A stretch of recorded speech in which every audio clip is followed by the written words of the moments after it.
Alright, we are here to review comments and do some basic troubleshooting. This is One-Eye Jack and the Shells, Death to the Ball. It's dead to me. Alright, so to your comments. If you leave comments in any of my videos, I get to them. And one of my objectives here with the IPS morning deprogram is to go through the comments left behind on the Discord servers, but also on the YouTube channel. So no comments left behind. We'll just start with 6 hours ago. The Frugal Snowbird. Time to go to Rumble. Yes, we have some problems with YouTube. Somebody flagged my video during a live stream, shut us down under false pretenses. I got my appeal, so I'm not necessarily bothered by it because it wasn't a strike, but it shows that we do have opposition. There are people who will sit there and abuse their flagging system to shut down our live streams, as pathetic as that sounds. Okay, let's see. Paradox Moronics says, Tim talks about experiencing Truman Show-like tactics in his daily life, which prompted me to comment in the live chat about how this happens to me as well. Right after I posted my comment, the stream was suddenly shut down or cut off. I'd like to believe it was a coincidence, but my intuition tells me otherwise. Thank you, IPS, for your continued efforts to deprogram those of us who are paying attention. Yeah, that was a funny coincidence. And I always say make note of what's happening at the moment of throttling, which is what they call it. So there's only one channel open right now. Joined by Portal Complex, Matt X, McDirtyWork, 91 Okie, thank you for joining. Let's just continue through these comments. And about that, I was talking about this.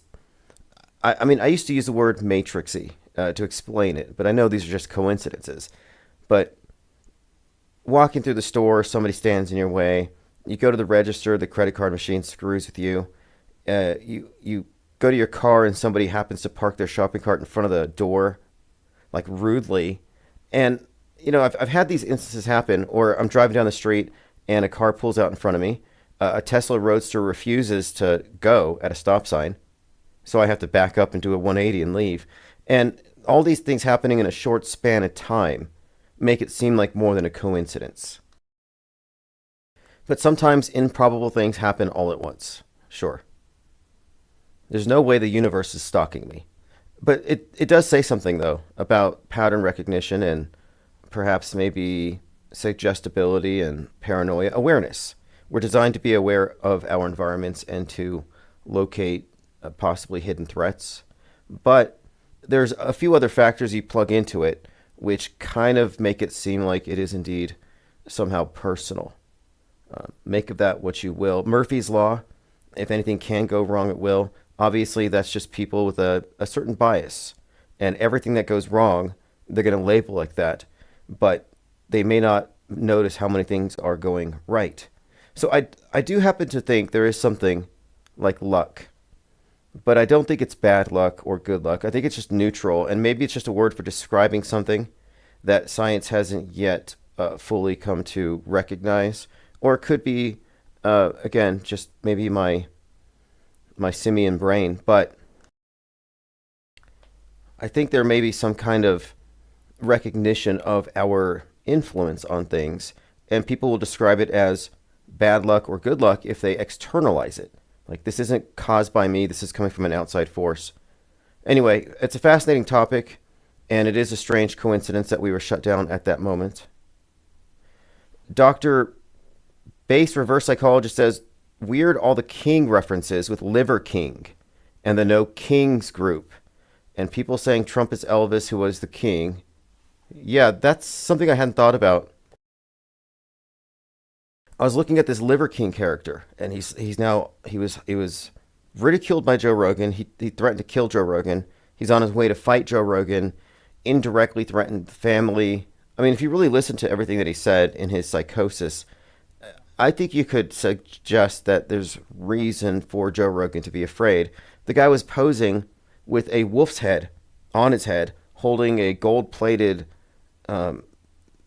automatic rifle, whatever you call those things, like the AR that Adam Lanza had.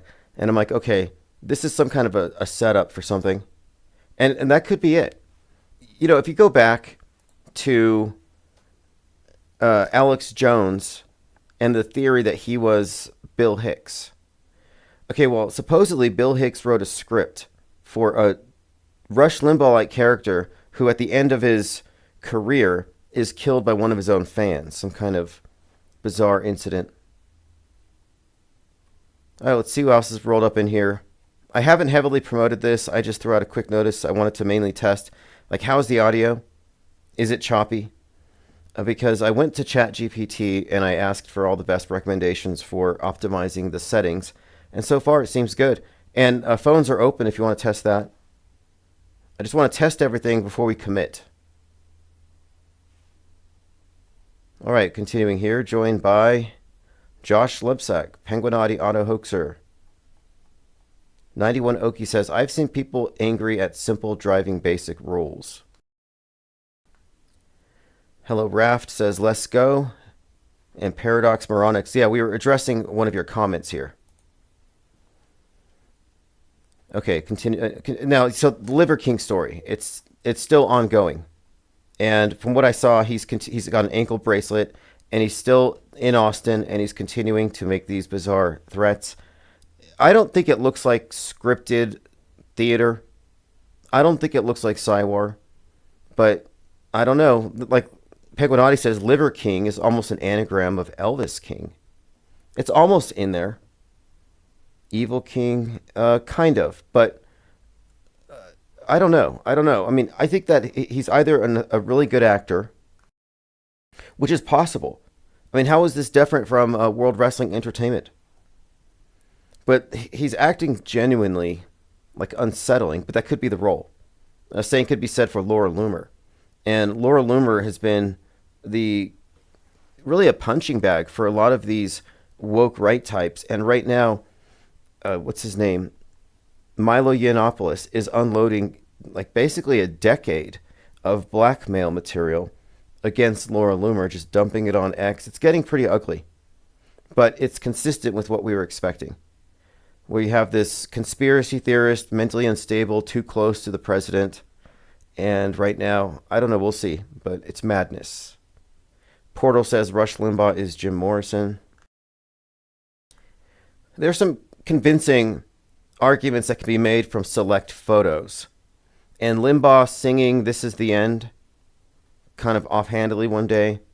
And then he sang once at some Rush for Excellence tour, which I thought was very Morrison-esque.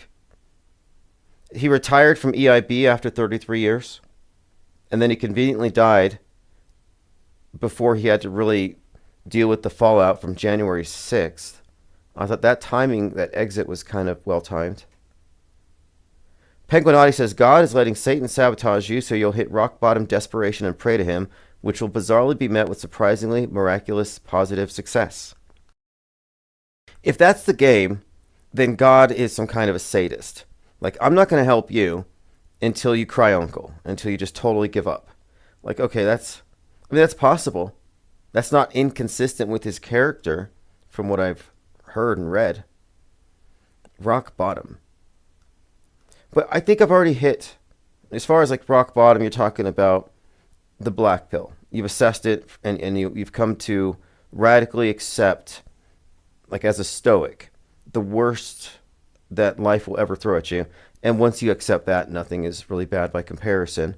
And you can stop clinging to illusions that maybe prevent you from moving past certain obstacles. Like, yeah, I understand. Sometimes you need to, but I don't think terrible OBS settings and internet throttling constitutes like a real obstacle.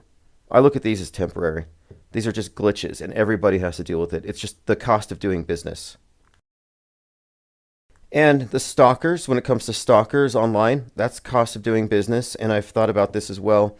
I recognize that there's a lot of people out there who are unhinged, and you just have to be a little proactive about it. I wrote a book, an ebook and a course called, it was a counter-stalking guide. And I think the title was Unmasking the Trolls. It was a doxing guide. And I showed people how to dox trolls. and eventually I pulled it offline because somebody tried to use it as evidence against me. Infinite Plane Radio. Give it just 1 second here. I think that, hey, thank you for calling. Good evening, IP. Hey, what's up? Are you calling from the moon? Just give it a second. Give it a second. Okay, there we go. You were very choppy. Good evening, IPS. This is Portal Complex calling you from Canada. How are you doing? Oh, calling from Canada. Yeah, pretty good. You're a little choppy. Where are you? Are you at some kind of outdoor event? Currently on Highway 401, heading back to town. Was working the power lines. Just trying to keep the lights on for everybody here. Oh, I just wanted to test out the phones first and foremost. well, thank you. They sound fine. You can ask in the chat if that was. Yeah, it's crazy. The streaming has degraded over the last few weeks, and I barely noticed it, and then it got really bad. So I took today to ask ChatGPT and Perplexity to find the best possible settings, and I think I've solved it.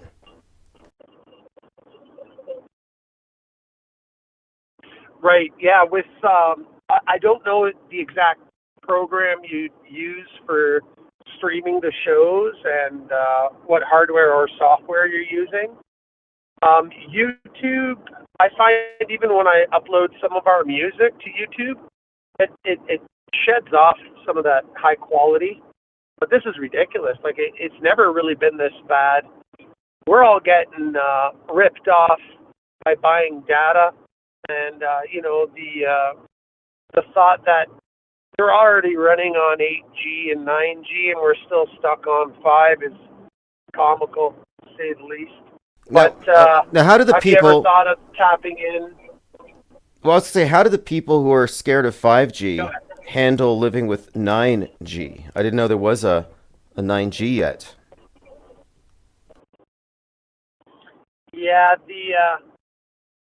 the covert, the secret government always has the military channels to say that, they're way ahead of the game and this and that.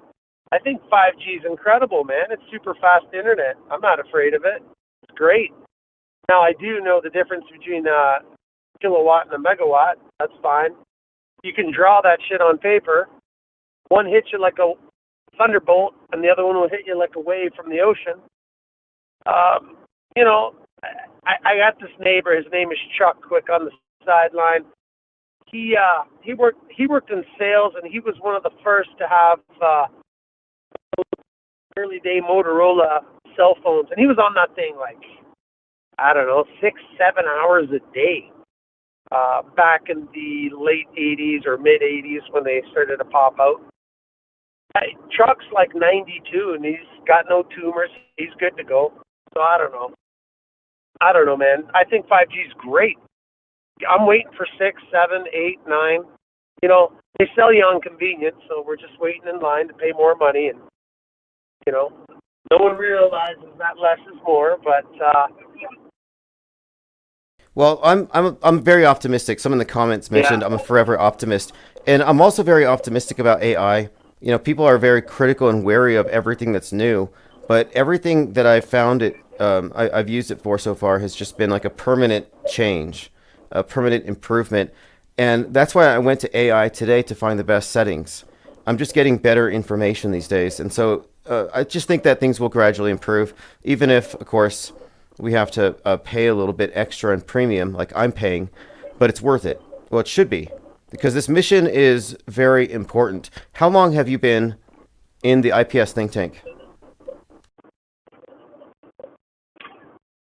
I've been around, I would have to say, December 2016, I got a call from a musician friend of mine. His name is DJ Alex from Athens, Greece, and he brought me on. And at that time, this was the time you probably remember when NASA chat raids were all the buzz. you actually had a separate channel, just like doing mixtapes. So you were like taking in music from other penguins per se, and yeah, shit wasn't that ballistic at that time. Like we were able to tear down and research certain topics of the past, monumental topics, and how infiltration of current topics we're like bombarded. It's like switching your Kalashnikov to auto. You can't even research without getting bombarded with another story or say another math quiz. But Well, yeah, I I've would changed. say 2000. Okay, 2016. Okay, so when the channel started about or okay, just wondering December, so it'd be late. It was December. Yeah, because this think tank has been around for a yeah, it long was time, December. and it's been very consistent. And I'm trying to kind of bring back everybody that was part of it in the past, and so I have the old channel open back up. But things have very much evolved in a lot of ways.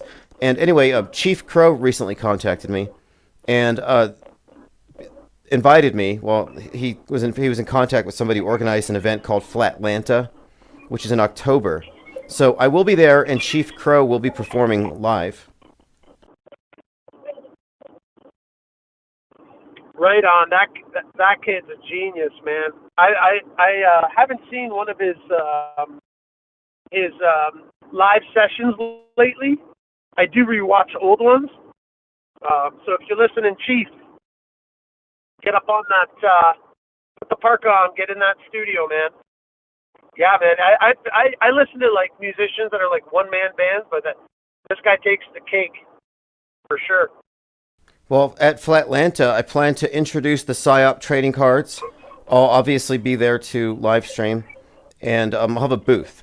And my objective is really the PSYOP trading cards more than anything. I think these cards are really a key to infiltrating Trutherville with something that they have somehow missed this entire time, which is the truth about media fakery and how deep the rabbit hole really does go. Because I think they've fallen short. And I see the PSYOP trading cards as sort of an outreach. Like Jehovah's Witnesses use those little pamphlets. I think PSYOP trading cards could be a paradigm shifter.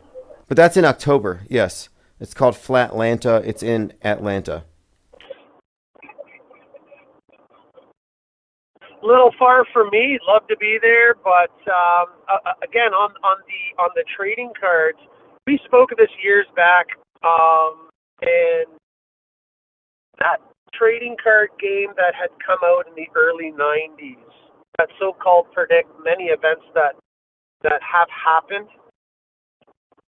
Yes, the Illuminati the trading cards. Set, Yes, by Stephen Jackson, Illuminati trading cards. Yeah, and that's kind of what we're not copying it because we're taking this from a different perspective, but we're covering a lot of the same subjects. And I think we have an overlapping audience, collector base. And so far, sales have been good. Autohoax.com. They're all listed. Right. Yeah, I'll jump on tonight and see if I can get one ordered or tomorrow.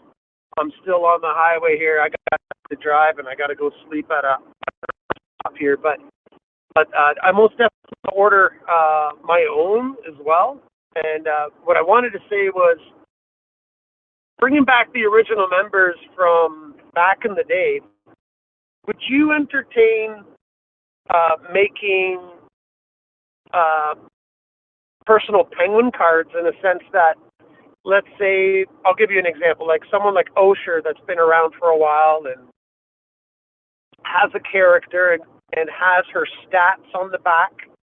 For example, it could be like she's been around for this long, she's done this, that, little small write-up, and then some of her powers, and then we could have like an actual like not like Pokemon, but kind of like a cool little entertaining game on the side. Yeah, I could see that working. I don't know, that was just an idea we had a few years ago. Sure. We did something similar with the South Pole, where we took various of our monikers and put them into these South Pole characters that weren't in the cartoon, but they were in the artwork and the outro and the intro. And yeah, actually, that could be done quite readily, um, for sure, definitely. And I'll be producing 12 new cards every month. So by the time October rolls around, we'll have dozens. But yeah, thanks for keeping in touch. And if you haven't been Oh to the new wow. Discord, definitely go to the Discord Yeah. server. Yeah. How can I grab a link? For some reason, I try getting in. I'm not in it. I don't know. Did something happen with the old one? Yeah, I had to fumigate two different Discord servers, but the new one is Oh, okay, permanent. gotcha. The new one, if you just go to, I guess the best way is on the newsletter. I'll send out a link. I'll do that. I'll make sure I get you the most recent link. Yeah. So ips.monster, if you signed up for the newsletter, You can do it. you'll get it. Okay. Right on. Sounds good. Just one more thing. Anyone who's listening right now, you might be new, you might be old. Get up on. I know you don't have Patreon going right now. Get up, support IPS. Keep doing your thing, and thanks a lot. Okay. Thank you. Stay tuned. Thank you for the call, and have a good one. We'll talk soon. Everyone, that's Portal Complex. And yeah, as far as supporting the channel, being a part of the think tank is the main part, because this is really crowdsourced intel, information, perspectives, insights. But these trading cards, I went with this for a very particular reason, because they have, I think, a great potential to perhaps sell quite well. And the tabloid was meant to do this, but it's a little more expensive to get the tabloids moving. So it's still happening. But right now I kind of shifted into the cards, which kind of overlap anyway. So I can build out the sales channels, YouTube, Amazon. So everything's moving according to plan. But the cards, I think, have the greatest, mainstream appeal. And I'm basing this off of responses that I've already received. So if you haven't received your cards, you're probably going to get them if you order them already. Likely tomorrow. I'm trying to do my shipping on the daily. Okay, let's go back to the comments. Etheric Bliss says false reporting. That's about beyond. It's about how I've lost every one of my pages. Not to mention comments that have vanished on all platforms. I don't know why these petty power trippers are insistent on leaning on deceit. How do these clowns not realize that life itself is so much easier and simpler without that kind of energy? Sad and pathetic. Congrats on the cards, by the way. Solid.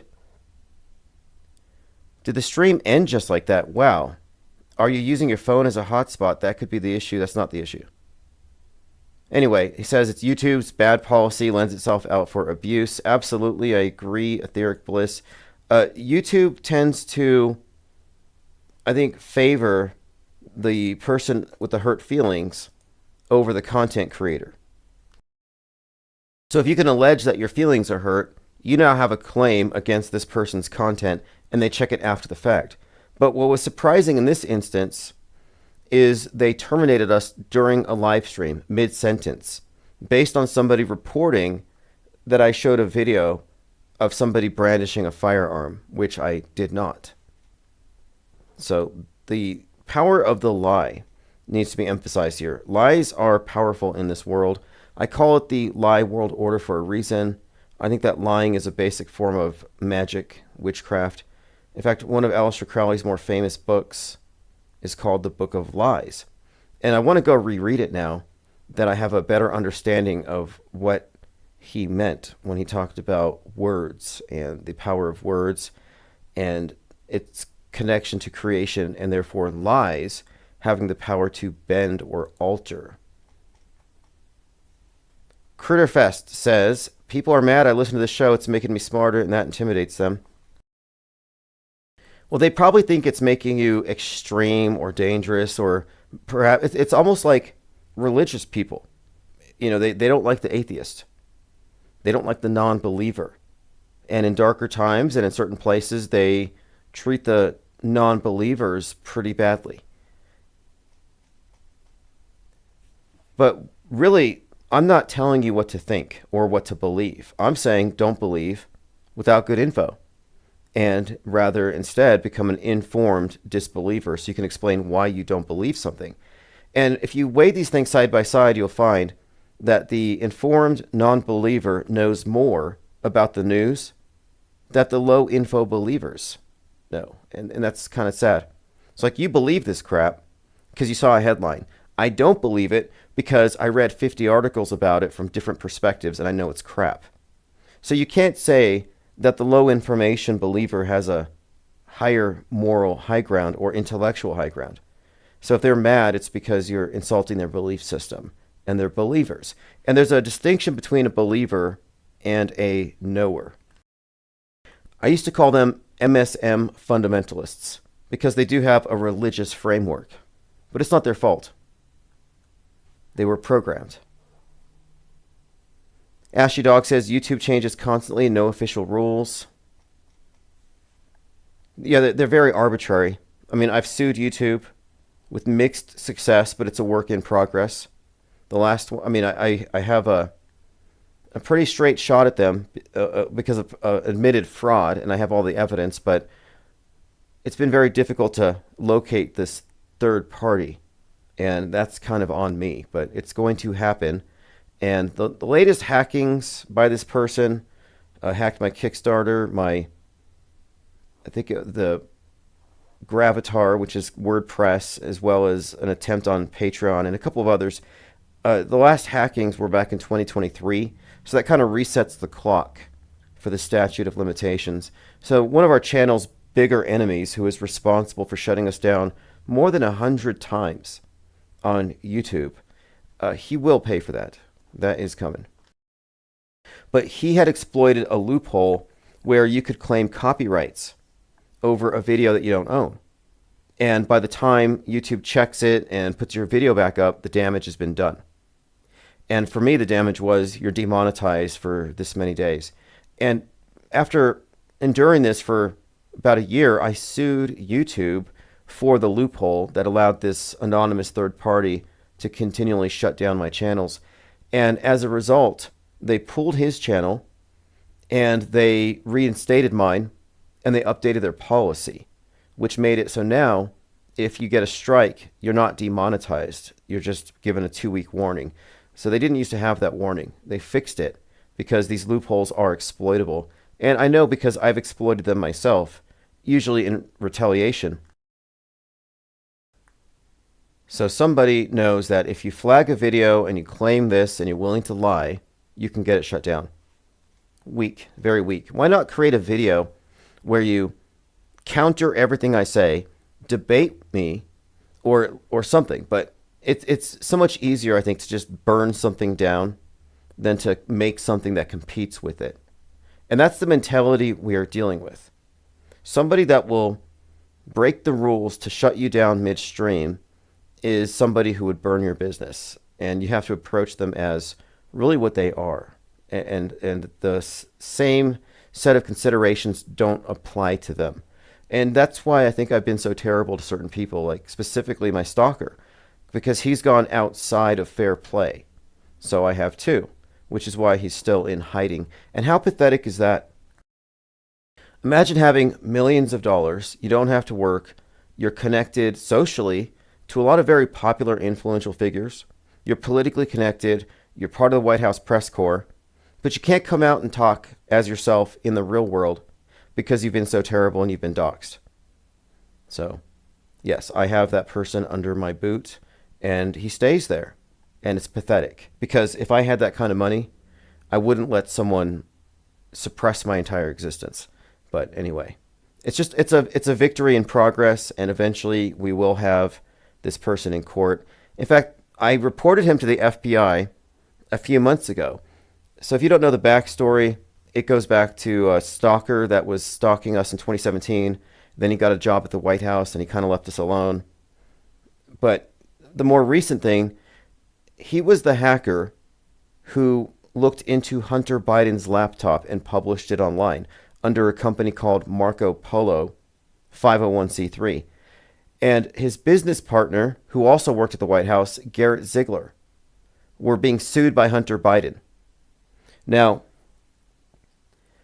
as a result of this lawsuit against Hunter Biden, they ended up spending hundreds of thousands of dollars in legal defense. And to gain public support and get donations to pay for that, they wanted to make it look like they were being persecuted by the government. So what did they do? They claimed that somebody working for Biden killed a cat, put it on Garrett Ziegler's mother's porch with a threatening letter. And they posted a picture of a dead cat and a threatening letter and said, give us some donations because the deep state is after us. Now, keep in mind, this White House guy, press corps guy, is a big QAnon person. So the Q people thought the Hunter Biden laptop was going to expose the deep state. They had all kinds of ideas about what it contained. And they gave them a lot of money. Well, I called, this is in Altamont, Illinois. I called the chief of police and I made some other calls and I just tried to find out, did anybody report a dead cat or a death threat at this address in this area at this time? And they got back to me and nothing turned up. So this left me wondering, did they fake a story to get money? Did they kill a cat and fake a story to get money?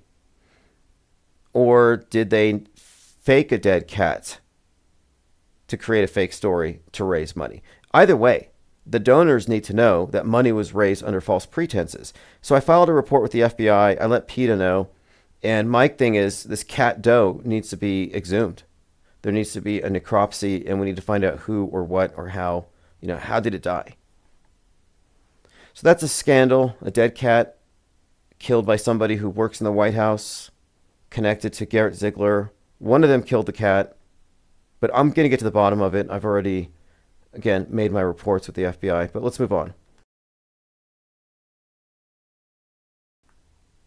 All right, let's see here. Ashy Dog says, I got an alt with 14K subs in 1 year by clipping news shorts, unmonetized, but holding it for the future. YouTube controls a lot of media. Yeah, it's practically, I would almost describe it as some kind of antitrust issue because they do monopolize a great deal of the attention economy. However, what we're doing isn't, and this is just the IPS think tank, we've created this third branch of media. You've got the mainstream, alternative, but now we have a perspective that isn't somewhere in the middle, but it's completely outside of their box that doesn't include in our assessment any of the propaganda lies. So we subtract quite a bit. And so we're not trying to compete for space or air. We don't want to breathe their air. We don't need it. We don't need approval on any of their platforms. What we're creating here is this parallel media economy, which is completely separate. And it'll be a more stable base for launching our criticisms unrelentingly. So my objective isn't to, gain traction and go viral on YouTube or gain acceptance by a mass audience here, but rather to only find those who've already figured out the significance of media fakery and its role in worldview shaping worldwide and what the implications really are.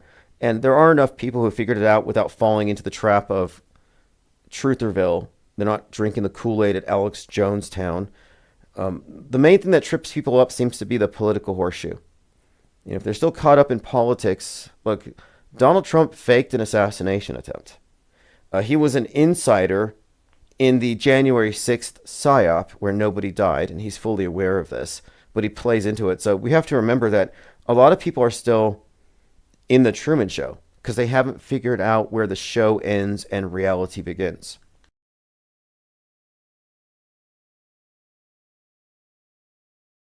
Ashy Dog says, I like the multi-channel, can't be censored completely. Well, what I have are redundancies built into this. So for example, and this will just be moving forward, especially when I get the 24/7 back on, we will be on all the platforms, but then I will have the segments auto upload, as in they export to Odyssey, they export to Spotify, and therefore to all the different podcast platforms. So we're pretty much past the point of being censored. I'm not even worried about that. The main thing now is packaging and, for lack of a better term, marketing the ideas properly. And my next step here, because we've already figured out what so-called predictive programming is and what it's not, which is a more important discussion. What it isn't, the claims we're not making, because it has not been accurately represented until us. But the next step is defining in very down-to-earth, easy-to-understand terms what the metascript is, what the big conspiracy that the conspiracy theorists have missed, or they're paid to miss, or they've never considered it. And it's a big plot. I mean, I consider mass media to be the world state church. I think we have a new monotheism, but it involves God constructs, not the traditional notions of gods. And we're watching it. Just look at the last 30 days of how the public responded to the burning obelisk. I mean, which is one of the main symbols of the cult that runs the place. But the threat of a missile and how everybody shifted around it. And it's been very disruptive, not so much in a bad way, but you can see how the sheeple in the different sheep pens can be activated. The big protest movements, the street violence, the chaos, it's just a matter of them essentially, it's almost like spell casting. Write the headline, provide the pictures, and the people will respond. It's just like that movie Mountainhead we were just talking about. But we've had a great illustration in the last month of the programmable, the programmed, and how they respond. Well, they react, rather. And I hear people talk about this, people I know who are just describing how their families their various relatives are worried about nukes and dying. And I'm like, at this point, if you're not a skeptic, you're going to be a victim of the propaganda war that's never ending. And by skeptic, all you have to do is decide not to believe it until you have enough information and to give yourself enough time to get that information. So let's say 3 days. 3 days is enough time for the AI, for the CGI, for the fakery to be deciphered. Let me just show you one example. There was an estimate on how many millions of videos and views were received by AI-generated content that people thought were actually scenes in Israel or scenes in Iran. And it's just like what we saw after 10/7. Or and you go back. They've done this before with every single major historic event. These things exist mostly in our minds. Okay, here we go. We're talking about AI-generated content. There was an article that just came out. And by the way, I don't know if this is real, but Kyle Rittenhouse looking like some J.D. Vance meme. Like, is this Kyle Rittenhouse, or did somebody fake this? Like, see, the skeptic in me says it's probably fake. But my cognitive bias says it's probably real. But this is, again, Kyle Rittenhouse, who I think is a total construct, who was, in many ways, groomed for his Kenosha thing. Before he went to Kenosha, he was at a Trump rally front row. Just typical 17-year-old going to a Trump rally, going to the front row with a white hat on, and the next day he goes to save the day in Kenosha, while the QAnons are saying, oh, he's a white hat. He's come to stop the deep state. This manufactured hero drives across state lines to stop the looters. That's the same story as Chris Kyle. Kyle Rittenhouse, Chris Kyle. These are folk heroes. Ashy Dog says, my pops turned off the news because the Israel stuff sounded drunk, so probably worried. Well, it's predictable. And I honestly don't have enough like, that's one of my points too. When I'm saying something is fake, or I think it's fake, what I'm really saying is I don't have enough information based on what they've shown us to know that it's real. And so if you are saying it's real, I would ask you, well, what is your basis? If your basis for claiming it's real is I saw it on TV, then we don't exist in the same universe. You live in the Marvel universe. You live on planet Netflix.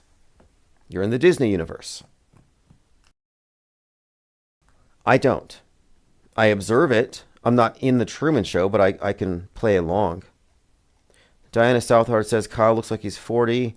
So does his what do you call Greta? Greta and Kyle, they have the same birth date, and they're each perfect representations of the worst aspects of the sides of the political horseshoe. Both born January 3rd. I don't know. I'm leaning towards AI because I'm looking at his picture on the book. It's called Acquitted. Okay, so he's been acquitted. It's not a particularly thick book. Now, I have to say, before he opened his mouth, before he stepped onto the world stage and tried to become Steven Crowder light, I was kind of like into the story. Like, I remember thinking this is actually not a bad thing. Like how is this bad again? We're talking about unadulterated looting and rioting and people being beaten up, and the government doesn't care because it's peaceful protest. So we're living in 1984, and then this kid comes out into the mob and he shoots some people who are doing bad things. Not that they deserve to be shot, but then you find out the people he shot deserve to be shot. So like, okay, so he's sort of a hero. He shot a pedo, he shot the strangler, he shot the communist burglar in the arm. What's his name? Gage Grosskreutz, who renamed himself as Paul Predator and got hit by an SUV while undercover. So, and then he went on TV to talk about what a victim he is and tried to GoFundMe off of it. It's like, you don't go undercover and then change your name and then go back on TV and explain how your cover got broken and somebody ran over you. Ashy Dog says, who am I to judge, but I feel sorry for him. I don't, because I think he's an actor. I don't think he's just some kid who got caught up in something that was over his head. I used to think so. I mean, there are some instances here where I'm wondering, though. Like, could someone like Kyle be real? It seems like it, but then you go through the different aspects of the story, and then you throw in the weird Greta Thunberg connection, and it's almost a case closed. But at times, it did seem that way. But you have to remember that they're building up a composite. He was like a youth cop. He was already involved with the police. So he had some connections there that might have put him in a place where he's taking part in an exercise.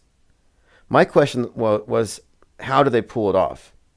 Like, it's easy to stage a riot for sure. The scale is the only real question. But then when they actually did the event, it looked very realistic, but it could have been a squib. Did you see a Grossarm's bicep exploding? Well, that could have been a squib. And then you look at the bigger picture, how the event, how the character is integrated into mainstream politics.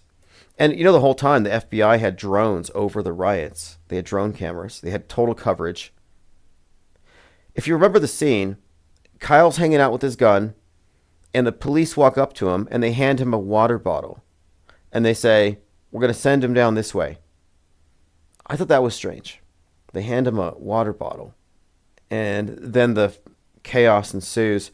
And I kind of thought that could have been something of a cue. Because if you're performing a psyop, an open, in plain view of the public, more or less, it's mostly a closed set, but if you're performing one and things are being recorded, you're not going to want to say, okay, we're bringing the actors down. You're going to do the squib thing, run down the street. This guy's going to do this. They wouldn't say it explicitly, but they could kind of just more or less say it's a go, green light. Here's the water bottle means it's a green light.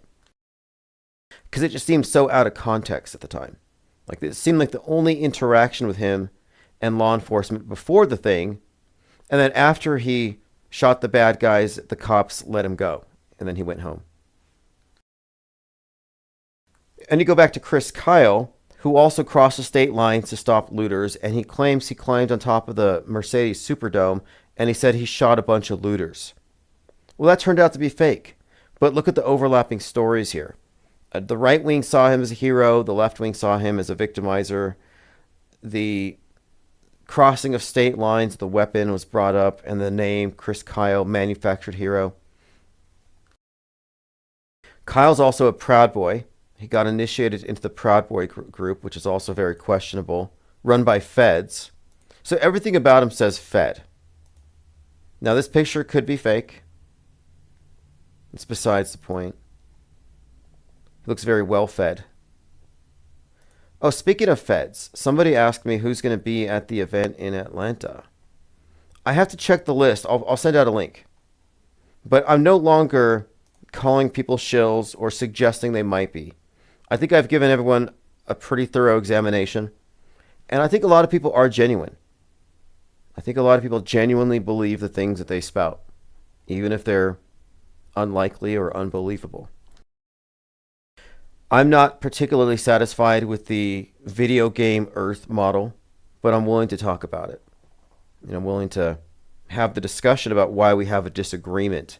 And I think it's important to be able to disagree with people without coming to blows or name calling or just avoiding each other. Ghosting people you disagree with doesn't change the facts. And that's kind of where we're at right now. There are some people who are, we're reaching a singularity here. There's going to be a point where people who have spent a good portion of their lives promulgating certain narratives are going to have to reckon with the fact that these things no longer offer the explanations they once thought. And it shouldn't be hard. If you've already seen through the mass media paradigm and recognize that this is a subjective perspective that doesn't always overlap with the real thing, if you've already had that basic shift, you've recognized, okay, I was wrong about everything, then it shouldn't be hard to realize that, okay, I've been wrong about these other things as well. Especially when these other things that replace the first things you were programmed with were also put there to prevent you from arriving at the truth. Ashy Dog says he looks like he stress eats. I wonder who are forced to do these roles and who does it for fun. I don't know. I mean, there's some speculation, but there was one point where I thought he might have been legitimate. And that's when Lynn Wood, his attorney, told him to stay in jail because after the election, there would be some kind of apocalypse and he was safer there. And he convinced Kyle's mom to leave Kyle in custody, in-house, for another 30 days or something. And during that time, Lynn Wood had raised millions of dollars and he absconded with something like $4 million. So he could just be someone who's caught up in something, but I'm not quite sure. I don't think it works that way. And we debated this. We debated for months whether or not Kyle Rittenhouse really killed JoJo and shot the skateboarder guy in the chest and shot Grossarm. We really did debate this frame by frame, shot by shot, and it was not easy to just come to a conclusion. But eventually, over time, enough facts arrived to where we started to really question, well, it fits the pattern of a hoax, of a psyop. No element of it is unfakeable. And then you find out at the end that the FBI was recording the whole time, overseeing it. The FBI, what do you call that? There was some other, I call it the PSYOP entertainment complex, but essentially what I'm suggesting here is that if you have a PSYOP going on, there has to be somebody overlooking the whole thing. So they can pull the plug on it, or they can adjust if situations change to where it's going to be compromised. Because these are generally closed movie sets. I mean, think about the audacity of staging an event, a PSYOP, during a marathon, like the Boston Marathon. Well, if you look at that event, it happened at the tail end of it. When they do concerts, it's always near the end. Penguinotti says, was Kyle really in jail or was he in crisis actor pool hall detention? Good question. Good question. Same thing with QAnon Shaman. Did he go to jail? Or did he, that I think about, QAnon Shaman kind of looks like the Liver King. There's a similar archetype here. And why did the Liver King have beef with Joe Rogan? There seems to be some kind of competition here between these various caveman types. But wearing the animal skins, the bad tattoos, the steroids, whatever. I mean, Owen Schroyer didn't go to prison. Ashley Babbitt, not dead. Is P. Diddy even in prison, or is that thing a big hoax? Is he having, like P. Diddy, Luigi Mangione, Sam Bankman-Fried? You've got the prophet of doom, Frank James, hanging out with R. Kelly. And who else is in that cell block? All kinds of popular people. I'm starting to think, no, I don't think Kyle spent a day in jail. G33 says the Kyle Rittenhouse scanner feed was one of the best, real or fake. Diana Southard says GAG, Government Actors Guild. Ashy Dog says, as normal public, it's hard to prove, but some things are obviously fake. Well, here's another point that has been raised here. You have to be able to explain why it's fake in a lot of ways, including especially the context. Like, you can't just say it looks fake. Someone said, oh, Trump's ear wound looked fake. Well, no, it didn't. I mean, maybe it looked fake to you, but that's a subjective opinion. When I saw it, when I look at it, I can't say unequivocally it, quote, looks fake. He puts his hand up, he ducks. What about it looks fake? And that's a low information claim. So low information belief is, it's a headline, I believe it. Low information disbelief is the same thing. It looks fake. My gut tells me it's fake. Well, that's not enough.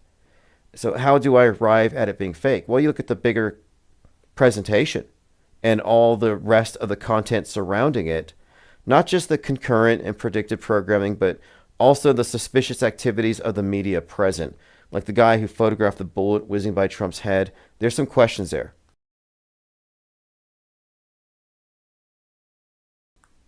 So even if something can't be proven visibly fake, you have to be able to call it out as fake, especially now in the age of deep fakery. I just saw this video with Chinese Drone Man. Chinese Drone Man is walking down the street and he has these drones on his ankles and his wrists. And he puts his arms out and his legs out, lays on his stomach, and then he flies up into the sky.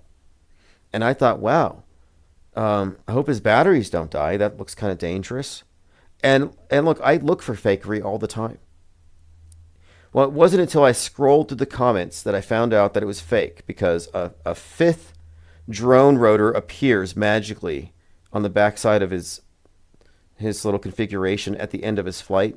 So I didn't know it was fake. That's my point.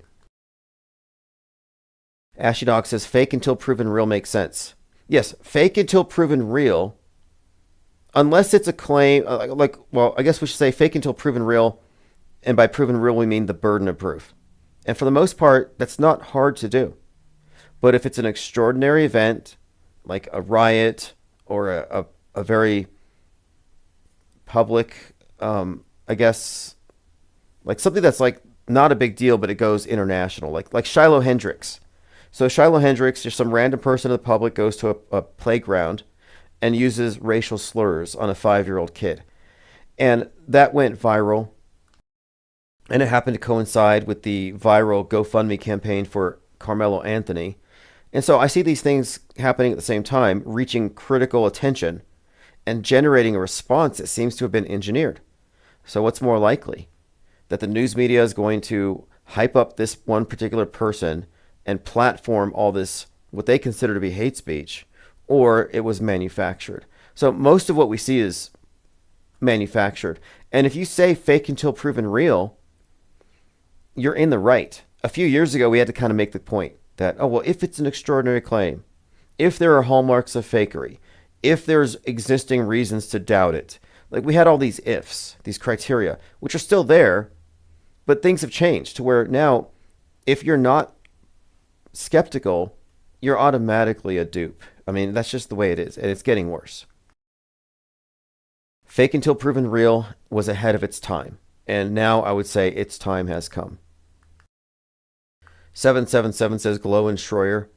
There was a good 6-month period where I was convinced that Owen Schroyer was the QAnon shaman, that this was some character he played. And I looked at all the different ways it could be done, and it seemed very plausible.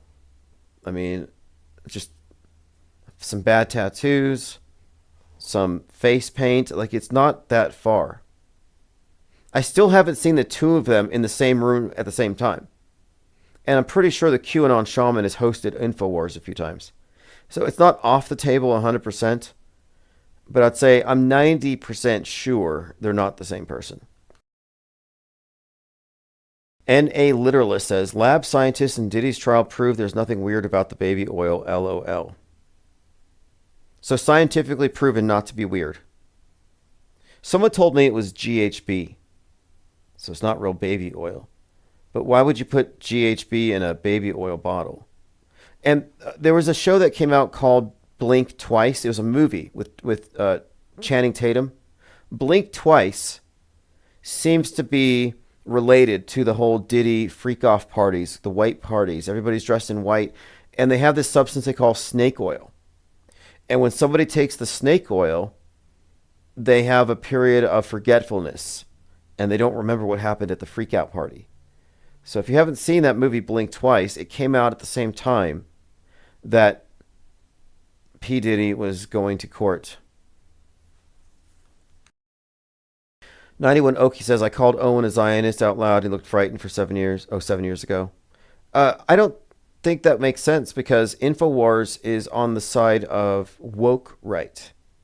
In fact, Owen has been going to bat for Iran and suggesting that if anything happens, it's a false flag by Netanyahu. So he's taken the woke right, which is identical to the woke left stance on this thing.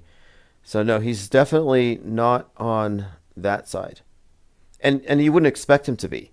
Because the red pill, which Owen Schroyer is a red pill dispenser, just like his boss, Alex Jones, the red pill ideology is actually a subset and a more mainstream friendly version of the J pill.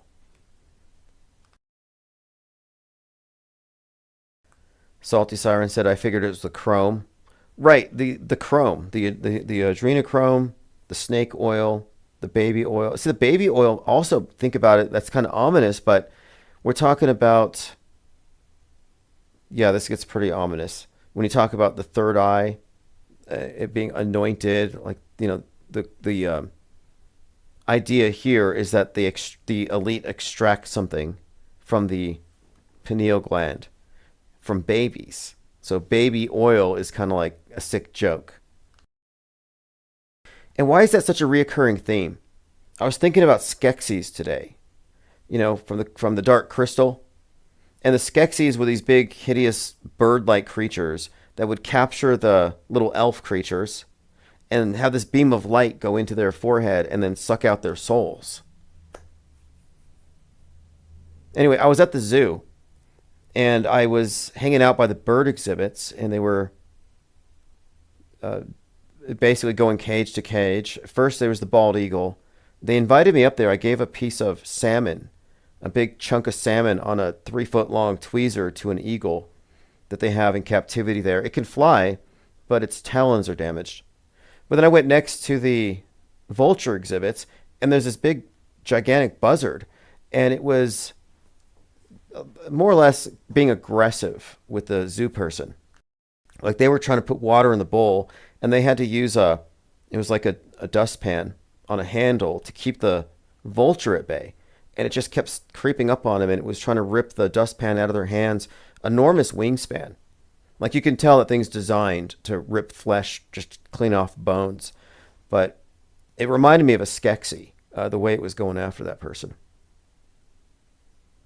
Then there was another vulture, as smaller as a black vulture, 21 years old, extremely active. I mean, I thought it was new. They told me that the vultures are bald because they have evolved baldness as a result of millions of years of sticking their heads into corpses and getting their heads really dirty. I don't know if that makes sense to me, but I think it's just interesting, the whole design of it. You got this bald-headed bird, and it has this perfect, like, white, poofy collar. Looks kind of like honestly, it looks like a costume. It's just unbelievable. And I'm not against the idea of evolution necessarily, but when you say evolution, there's a lot of things that it entails, and a lot of these things are just remarkable to look at. And I don't think that young Earth creationism can firmly explain it all.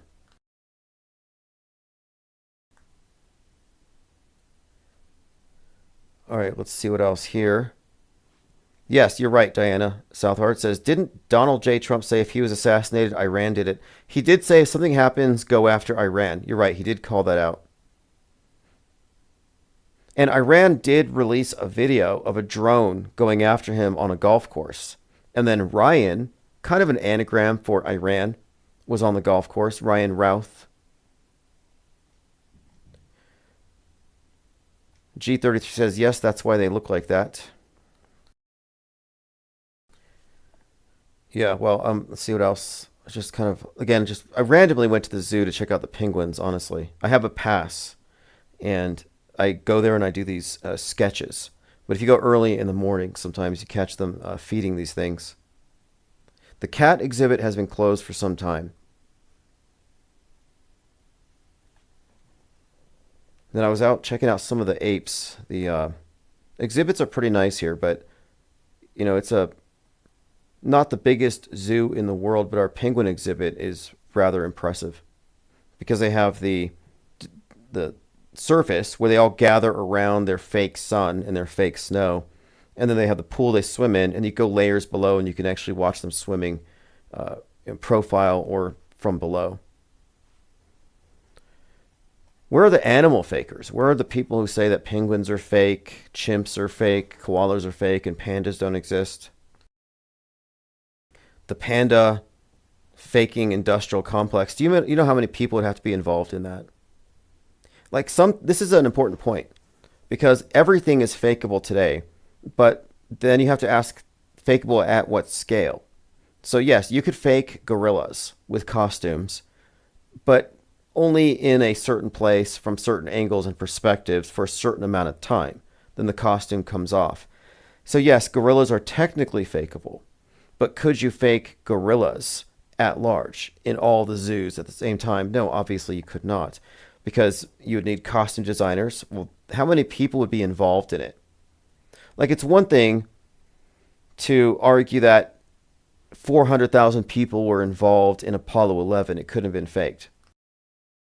And another to say that they're faking gorillas. Like, these are two different claims.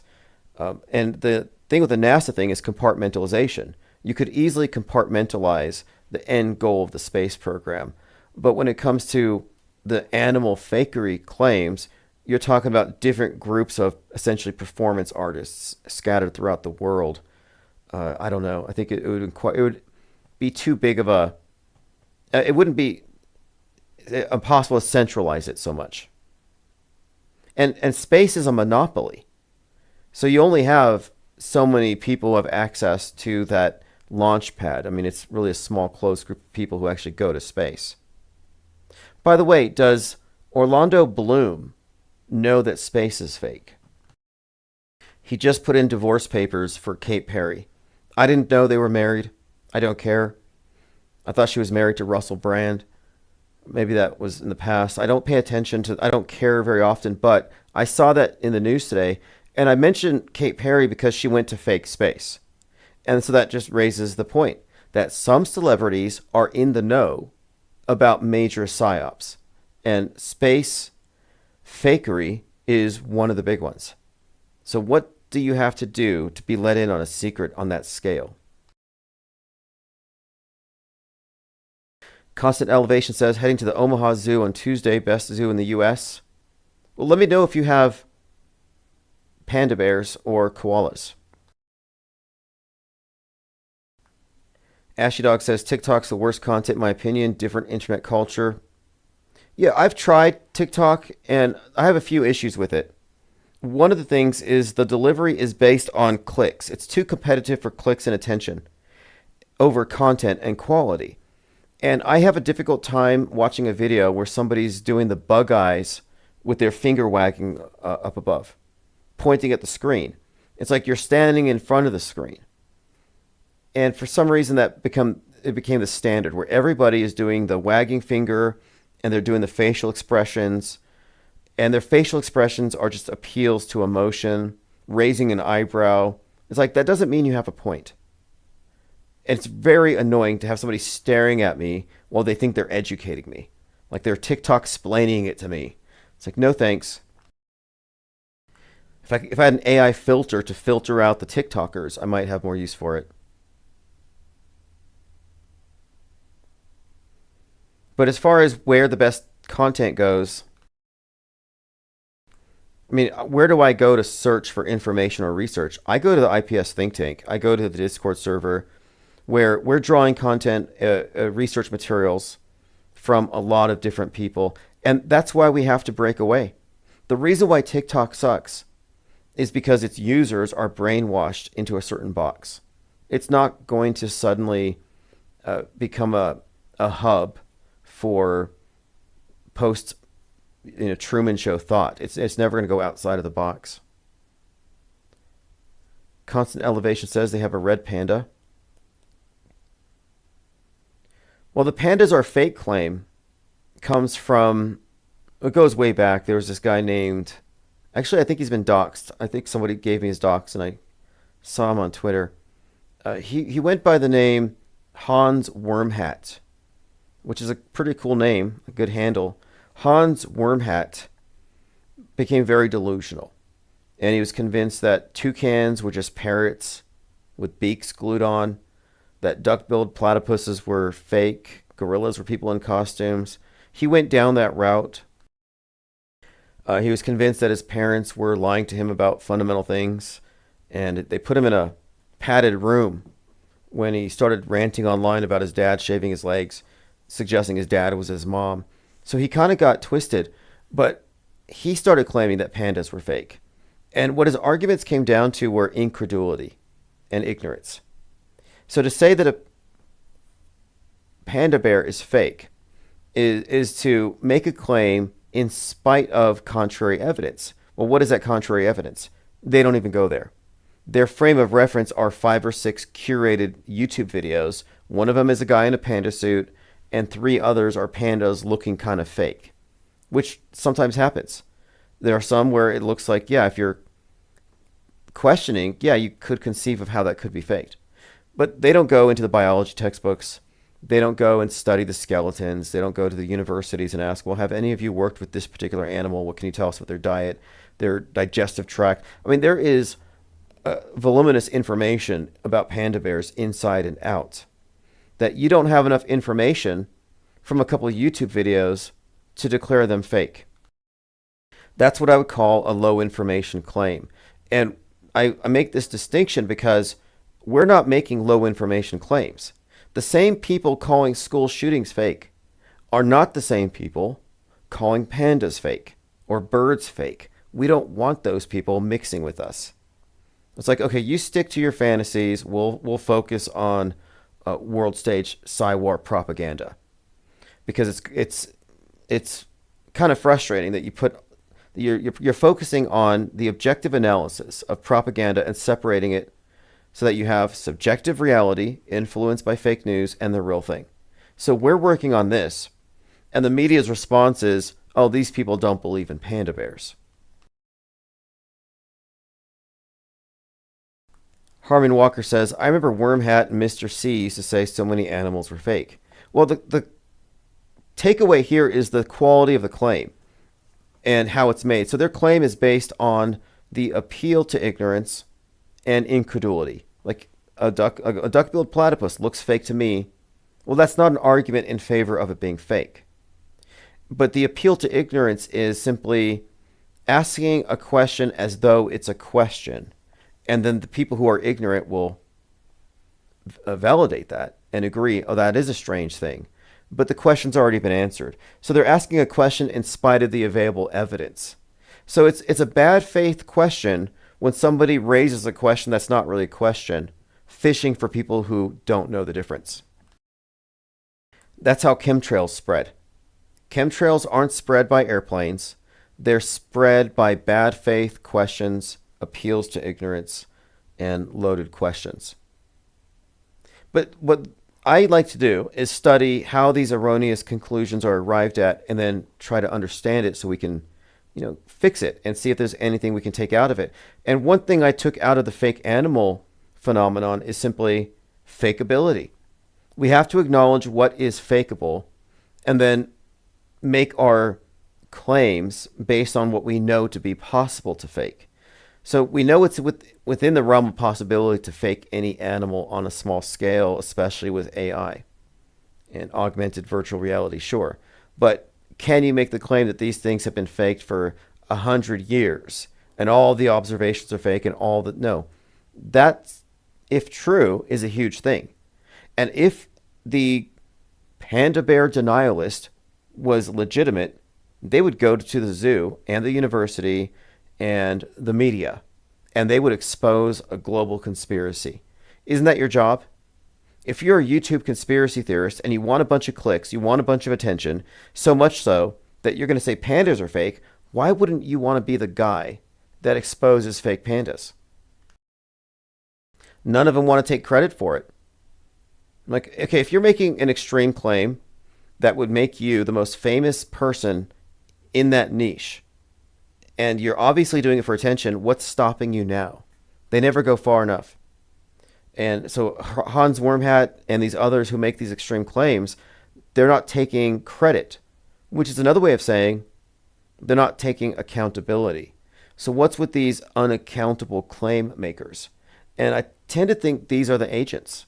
These are the operatives,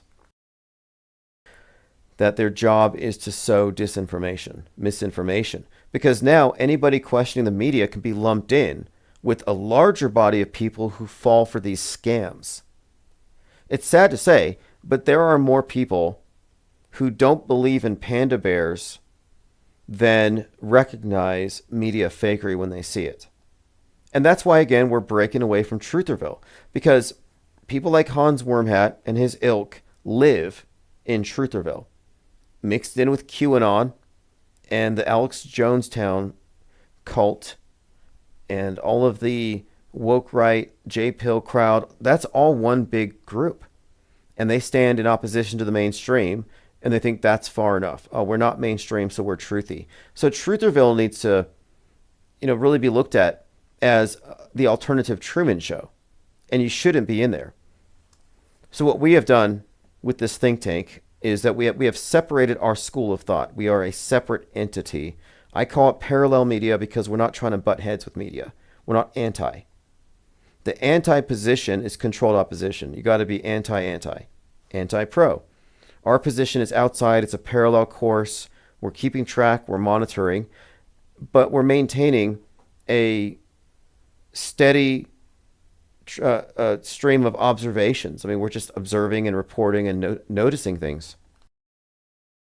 And we're not being swayed into accepting the premise of the consensus, because this is another problem, or this is how the thing works, is all of the past fake news is unchecked.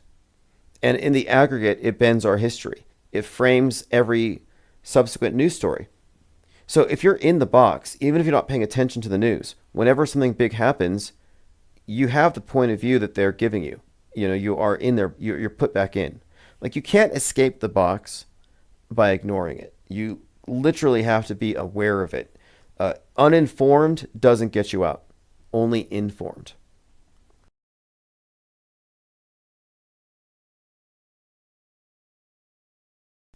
Ashy Dog says, weird international stuff with pandas, but obviously not fake.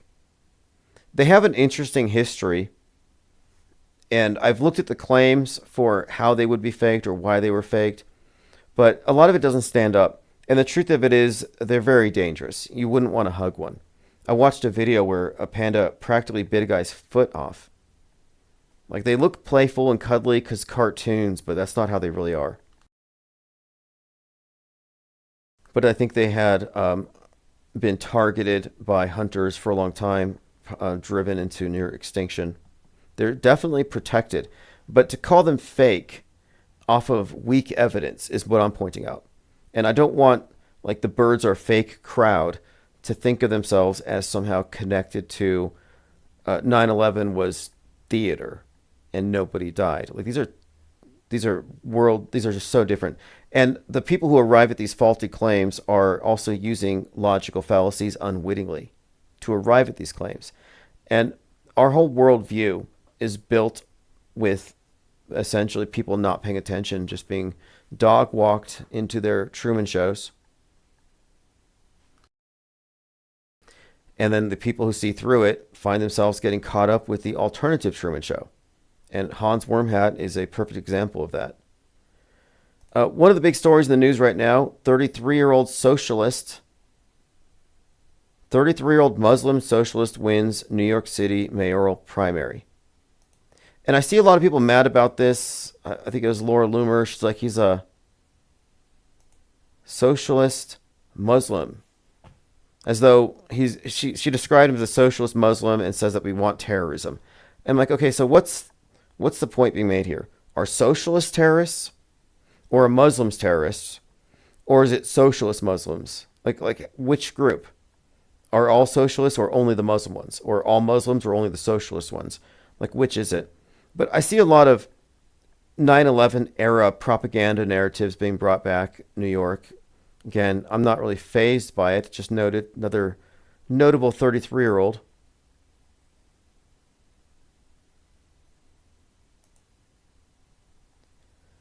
Beardson says, I'm playing Death Stranding 2. There's a group called APAC that has abolished the presidency and taken control of America. I'm not kidding, LMAO. I'm glad that a lot of people out there playing video games are noticing the propaganda messaging in all of them. Okay, now Kyle Rittenhouse. That one picture is probably AI, but somebody sent this to me. They said, hey, do you think that Kyle Rittenhouse could also be this guy? Does anybody know who this guy is? Something Garcia, I believe. He was deported. I asked Grok. Grok said, based on the visual comparison, it's difficult to tell if it's the same person. Both have a similar facial structure, including the shape of the eyes, nose, mouth. But the expressions differ. But it could be the lighting.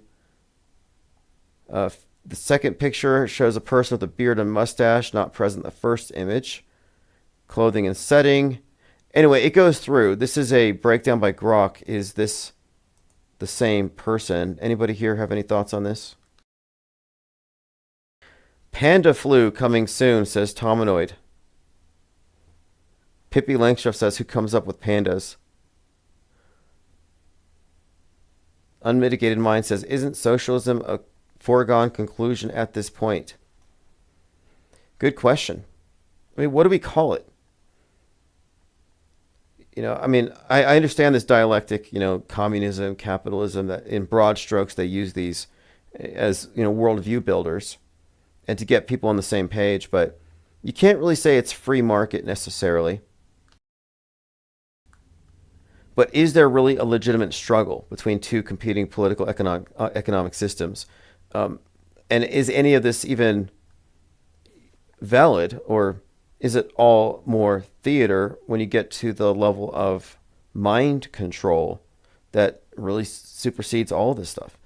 So like we're dealing with a system that has possibly artificial scarcity, constraints imposed upon it. We're being regulated over God constructs.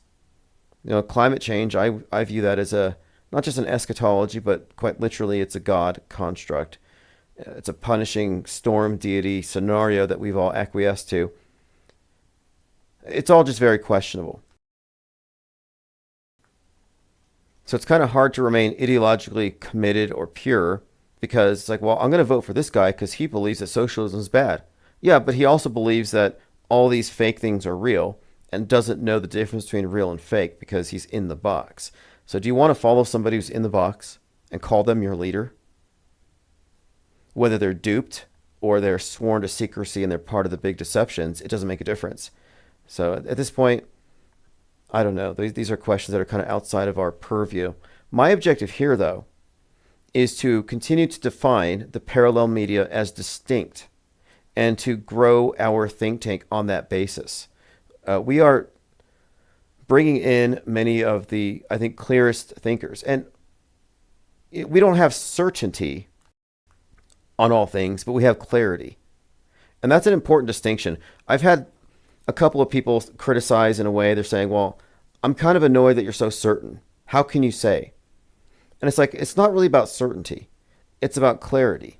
I have reasons. I have a reasonable basis for the claims that I make. You, on the other hand, or the media believer, you're trusting what you saw on the screen. And you didn't know how manipulated it was. Now everybody knows because AI.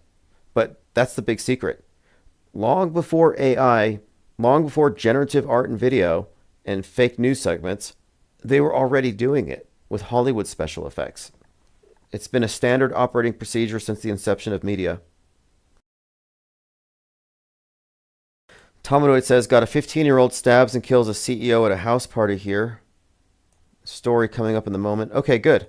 Well, not good. I mean, it's another Luigi, another hero, another Robin Hood, and he helped society because he killed a CEO. The left's going to love him. Luigi plus that recent Netflix stab show. Well, plus he's 15, so we're not going to get a lot of clear information. Kind of like Anthony Carmelo, who stabbed Austin Metcalf. But this, is it going to be framed, as class warfare? That's what I'm interested in saying. If so, it's an alarming development. And if so, the left will see this guy as a hero. And so I know this stuff is fake. You know it's fake. But your friends and family don't. And I don't find it bothersome, but I know that there are people I know who think Luigi's a hero. And it's like, wow, you just sided with a murderer and a cowardly act of murder, fake as it is, just as a hypothetical. I mean, just entertain a hypothetical. Hey, if some guy kills a CEO, is that a good thing? If the person next to you says yes, there's something wrong with them. There's something pathological going on.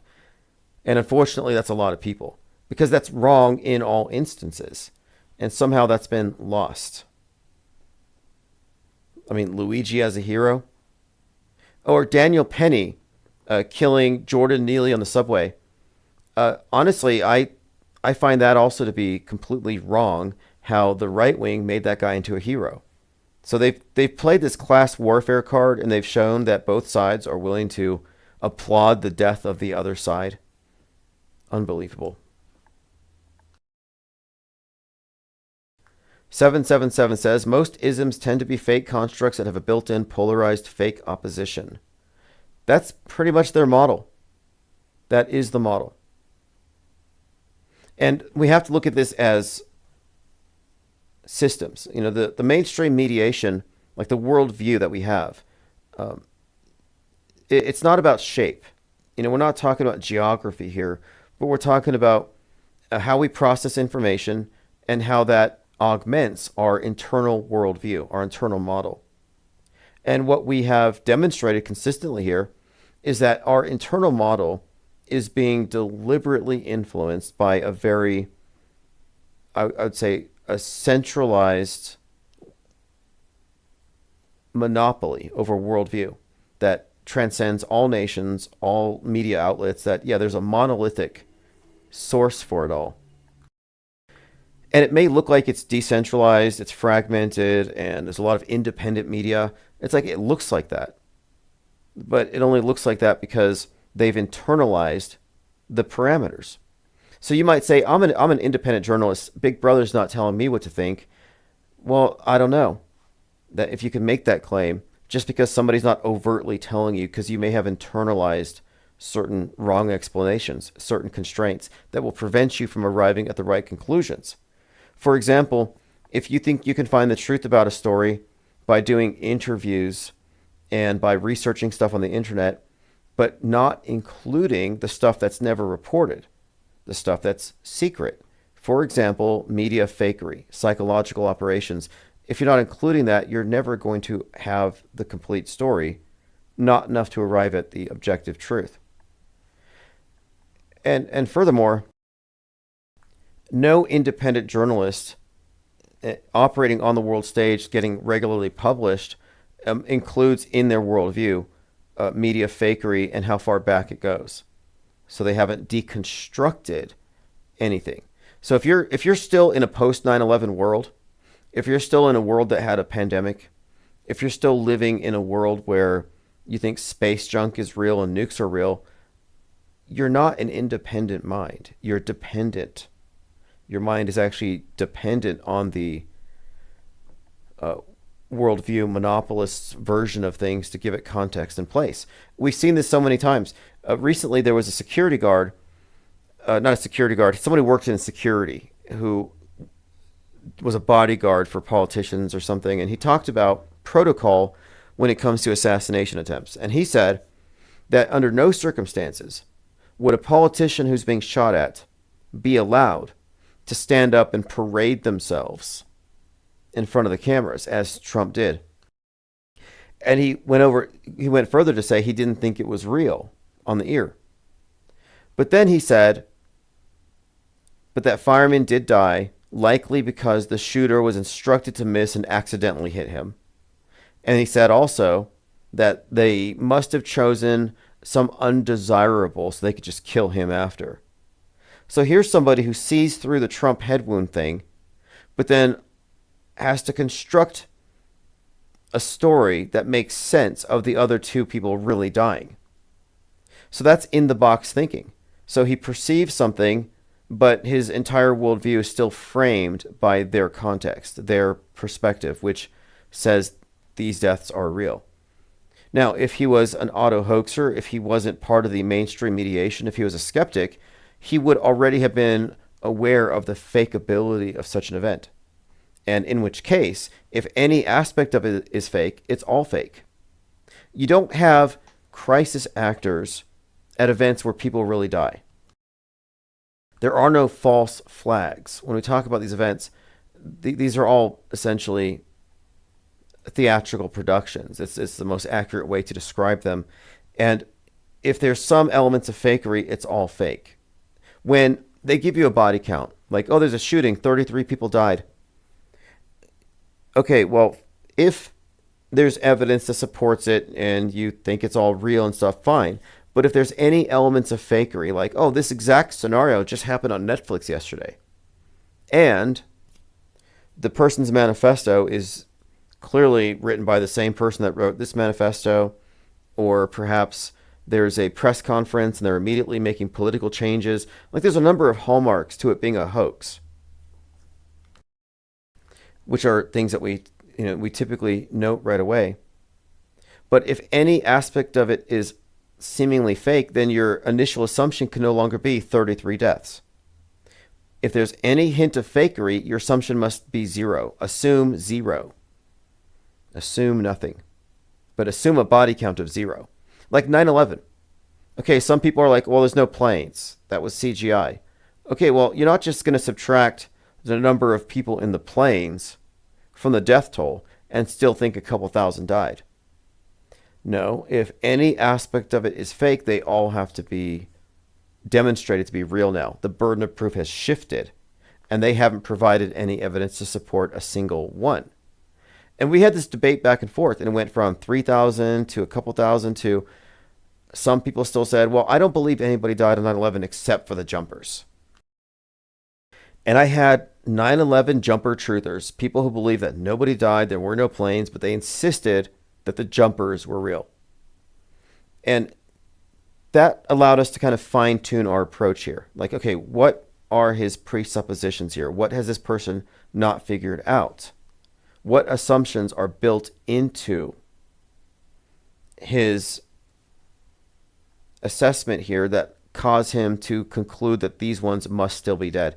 And these are important discussions. That's why we have the think tank. It's not about agreeing. It's about arriving at the best answers.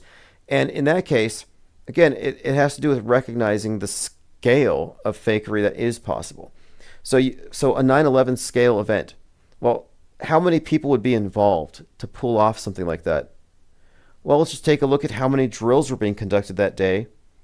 The NRO, there were 88 drills. There were 1,000 plus police cadets involved in mass casualty simulations.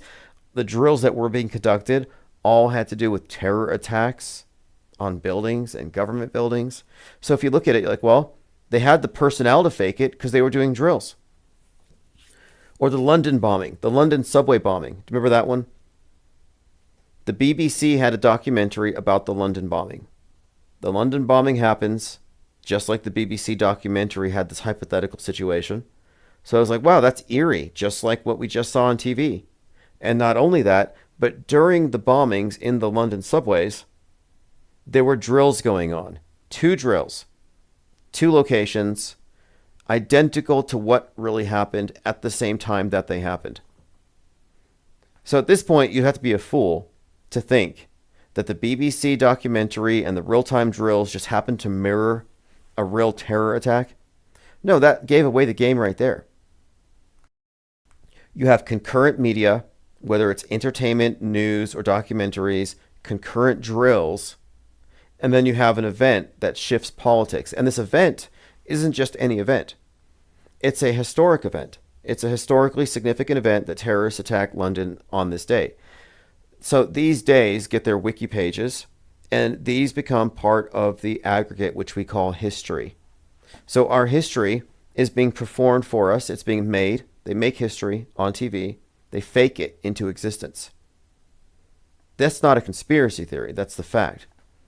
And it's really the biggest conspiracy of all that is successful is the ongoing conspiracy to hijack our collective worldview and put us into a singular consensus Truman Show and then steer it any direction they want, controlling the present, controlling the past, and controlling the future.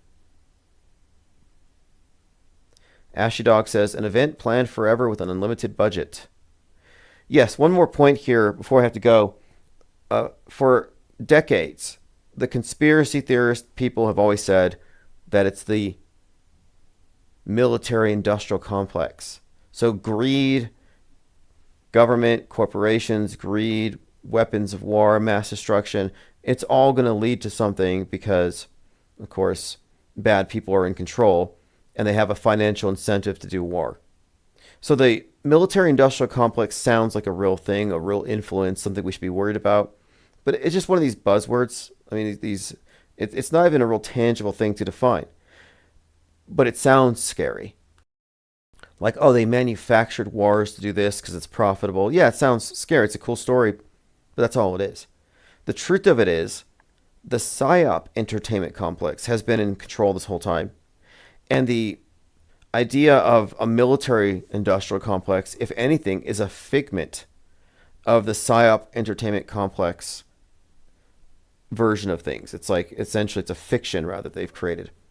So the PSYOP entertainment complex knows or operates on the premise that the threat of the thing is worse than the thing, and that works. I mean, look how many times they've pushed the goalpost back.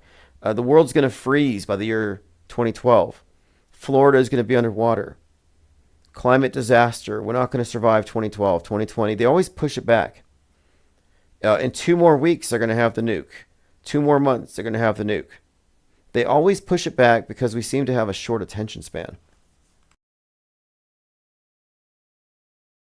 But the point of it is, they don't ever have to deliver the real thing. And that should tell you something. If anything, it vindicates that the dominant influence here is the Psy war. And the people who think that there's a tangible war to be worried about are the most deceived and the most frightened.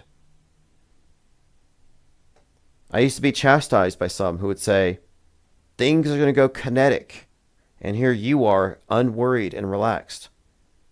I'm like, well, what should I be doing? Screeching? Should I be buying ammunition and storable food items and telling everybody that doomsday is tomorrow? Like, no, I'm not pushing doom and gloom because their whole system is built on the fear of the thing. So if you're pushing doom and gloom, you're actually doing their work for them.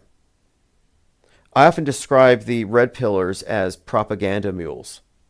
All you're doing is you're carrying propaganda for Big Brother. That's all you're distributing alternative fear.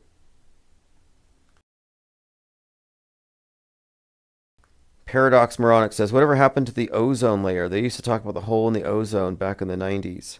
Yeah, I remember they said that. Like, yeah, as Mazel says, in the 80s, your hairspray would make a hole in the ozone. I think that was all just early guilt tripping because what they wanted to do is associate certain things, cosmetics, selfish behavior, consumerism, becoming more competitive in a capitalist society. They associate these things with the destruction of Gaia, with the destruction of the world. That's why you look at these radical environmentalists and they have a certain aesthetic. I'd say they're ascetic. They see the worldliness of capitalism as the problem.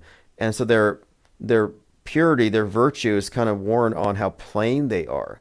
Not wearing the makeup, not doing the big hair, not being fashionable, but rather rejecting all these things. And that's part of this conflict of worldviews that they've set up here. Penguinati says, don't you think that if Islam are true believers and if they took over the West's controlled fakery, psyops would be gone and real beheadings and stonings and terror attacks would be back in power? It's a fascinating concept. Interesting. Because I kind of wonder about this. Did we transition from a darker, more violent world into the simulation? Not a literal simulation, but rather into a consensus hallucination in which we're safer like this. Like now we're just in a collective padded cell and we have these orderlies, but it's for our own good. Like this does sometimes seem like a benevolent dictatorship compared to what it would be.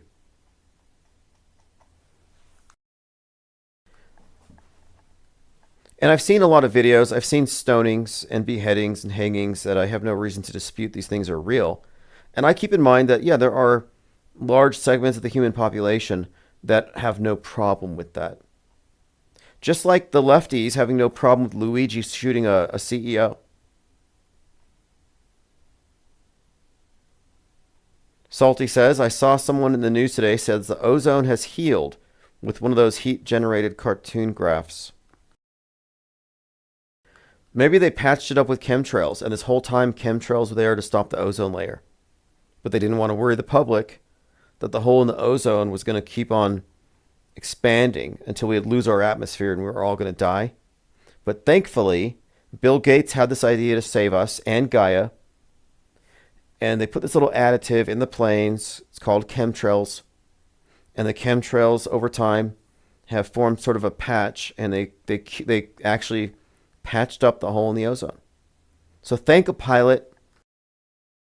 There's no nefarious conspiracy. They just couldn't tell you the truth because it was actually covering up something far more horrifying than geoengineering, which was that our entire atmosphere was going to be sucked up into space in like 5 seconds. Okay, here's the article I was looking for. AI and old videos fuel propaganda war on social media. This is exactly the plot of Mountainhead that came out last month, based on Elon Musk and X. As the conflict between Israel and Iran escalates, disinformation on social media is growing. In some cases, old videos are resurfacing from past conflicts.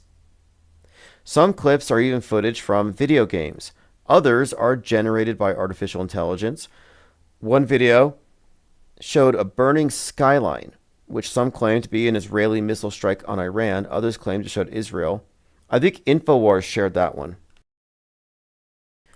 Neither was correct. NBC News uses reverse image searches to find the original, and they found it was from 2003. Nothing new here. The main takeaway point, though, is that most people, the so-called auto-believers, they process it as real as they see it. And they don't go back and course correct. They've already had the emotional response. The damage has been done.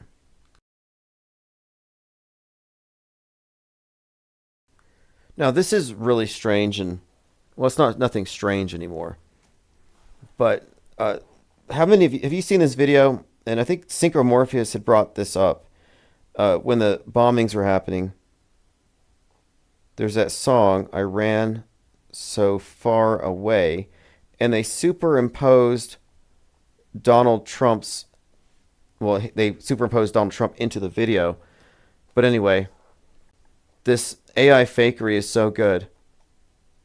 Sometimes I watch a lot of these things, and I'm finding it increasingly difficult on first glance to determine what exactly about it is fake.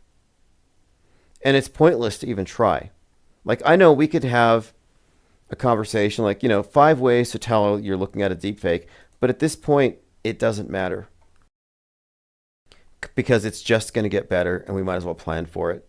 We're already reality compromised as it is. Misguided proposals to ban geoengineering lose steam. So for all those chemtrail believers who thought that because 34 states were considering bills to ban it, that they had won something, no. It turns out, even though there were some indicators it was going that way, nothing's happening. At the federal level, the U.S. EPA administrator took a brief break from lifting limits on toxic pollution to look at tiny amounts of sulfate released into the company's repurposed weather balloons. And basically what they came down to is that geoengineering is mostly hypothetical and it doesn't really exist. There's nothing really to ban. And they're only talking about it because chemtrail people think it already exists and they're already using it.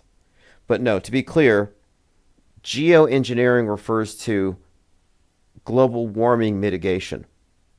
So if you believe in global warming, maybe you have a cause for concern.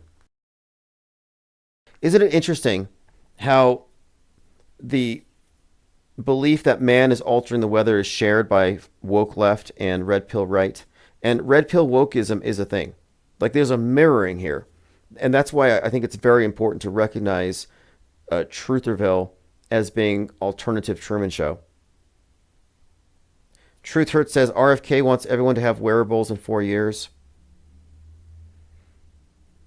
Yeah, a lot of people thought RFK was some kind of truther because he's an anti-vaxxer. Well, anti-vax is a controlled opposition position.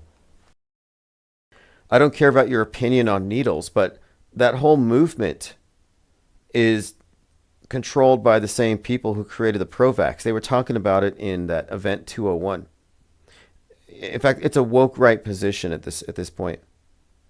I don't really give it any airtime. RFK eats roadkill.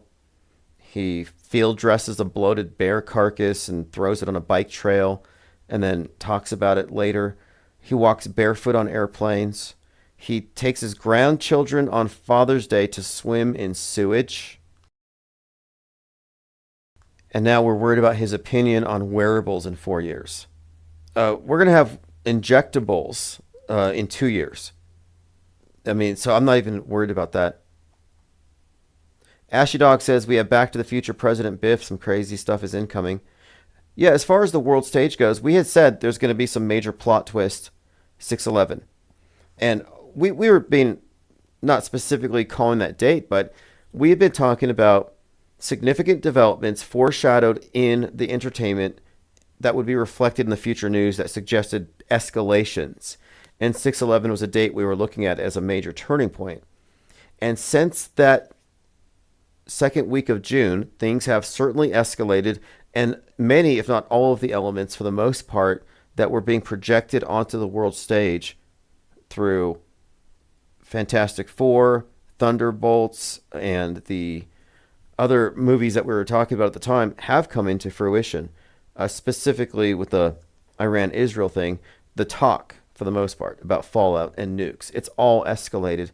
So we have seen this escalation, the plot change. It was kind of slow for a minute,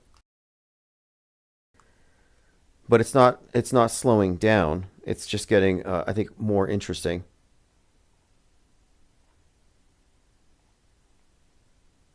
Disgraced influencer Liver King arrested in Texas after calling out Joe Rogan in unhinged posts. Some people are taking the Liver King side. They're thinking that the Liver King is being essentially bullied by Joe Rogan, that Joe Rogan should have accepted the fight. Let me go through my notes. Let's see if there's anything else. I've been keeping up with a lot of the schism on the right now, which is getting to be increasingly interesting. We'll follow up on this tomorrow. I made some some predictions, more or less, based on the madness for Laura Loomer, and things aren't looking good for her either. Let's continue to go through the comments. I had a few more I wanted to get to.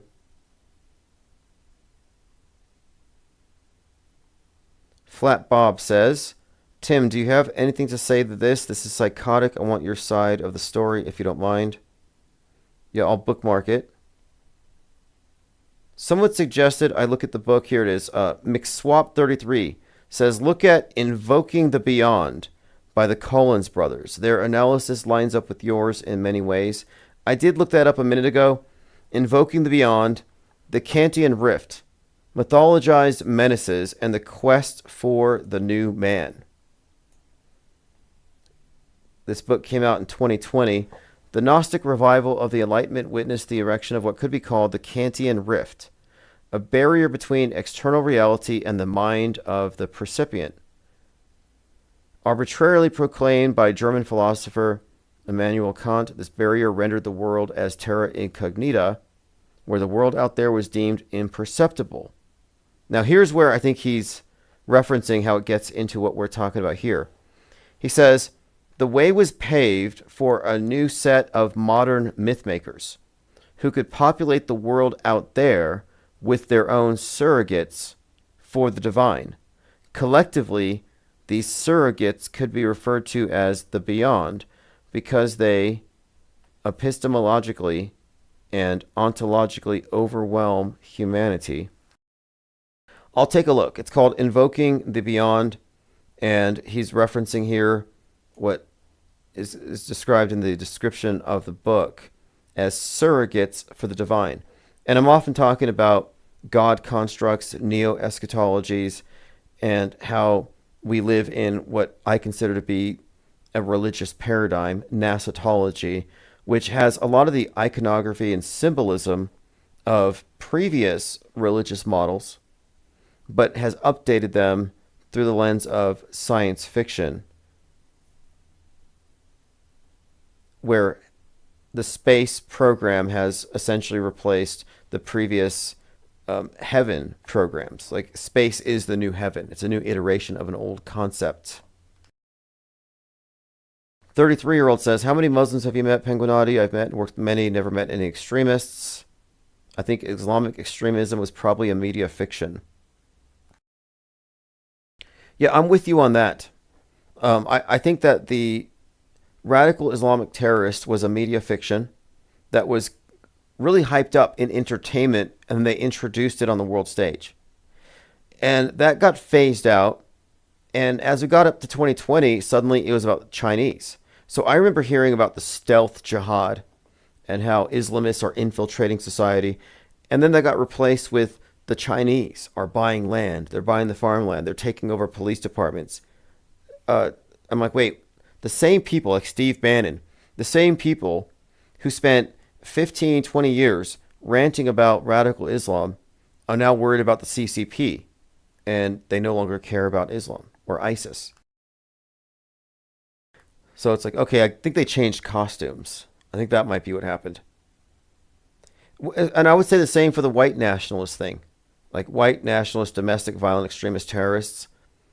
How many of those have you met? How many? Like, I've met a few MAGAs, but I've never met an extremist other than the ones we see on TV. But the thing is, they create these figments in the public imagination. It's a hyperstition where, okay, it's created on the world stage through psyops. Everybody believes these things exist. So now all they need is one exemplar. Let's manifest one. Bring out one terrorist, let him get caught, show his manifesto. Now this thing exists and society can change. And we've seen it coming. So I don't have any reason to believe that Muslim extremists are any scarier than Christian extremists. I think these are both constructs. I've also correlated something here with the transition from the external threat to the internal threat, which is why we often talk about 9/11, 6/11, but how the radicals among the domestic violent extremists are being radicalized by QAnon, the whole Q movement, the deep state. So the deep state was a domestic version of the Great Satan. The incels are the suicide bombers. The Quran verses have become QAnon verses. The MAGA ban, which is a thing, is where you saw a lot of Taliban values being brought into the far woke right, the MAGA ban. And I observe this going forward that, yeah, they have actually created identical constructs. And some have even referred to it as vanilla ISIS, white Al Qaeda. And Al Qaeda means the base. The white nationalist extremist paramilitary group training across the country right now is called the base. Common origin. Fake. Violet Pangon says, did you see Trump strike on 216 start of Cancer, Trumpzilla, and the DHS warning from Cancer to the end of Virgo, 611 to 922? I didn't catch those dates, but that's a valid point. And we didn't really dig into this, but there's a strong connection between Cancer, the symbol, the sign, the solstice, the Titan submersible that went down last year, but also the beast of the sea, Jaws, having his 50th anniversary on July 4th. Godzilla. Godzilla was consciously designed to be a metaphor for the nuke. But again, Godzilla, we talked about, in fact, it was last year, it was his 69th birthday on 11/3. And we were talking about the significance of the 6-9 being the symbol of Cancer, the crab.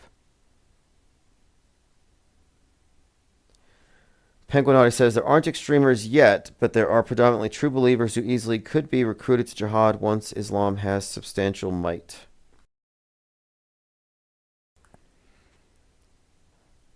Yeah, I think you do have a number of people in any group who could be prompted by the Psywar to attempt to take a more active role.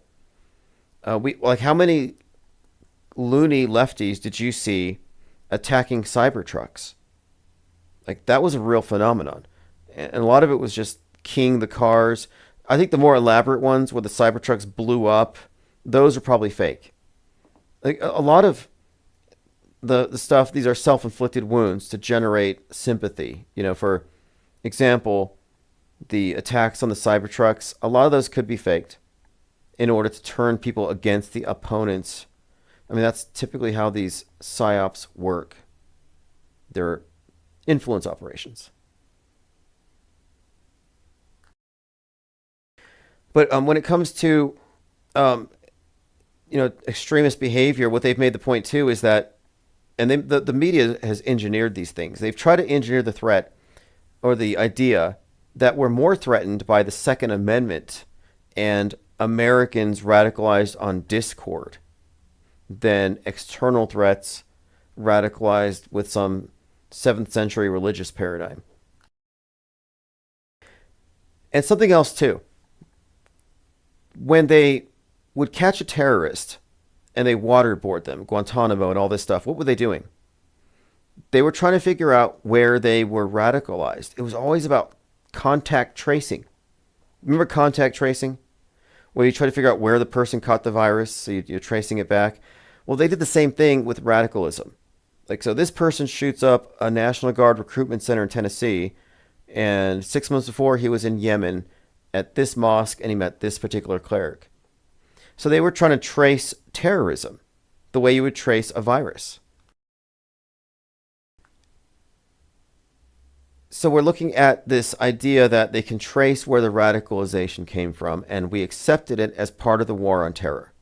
And that was why they had to take away privacy, the Patriot Act. We need to be able to see your phone records. They had to trace the source of the terror to the funders and the radicalizers.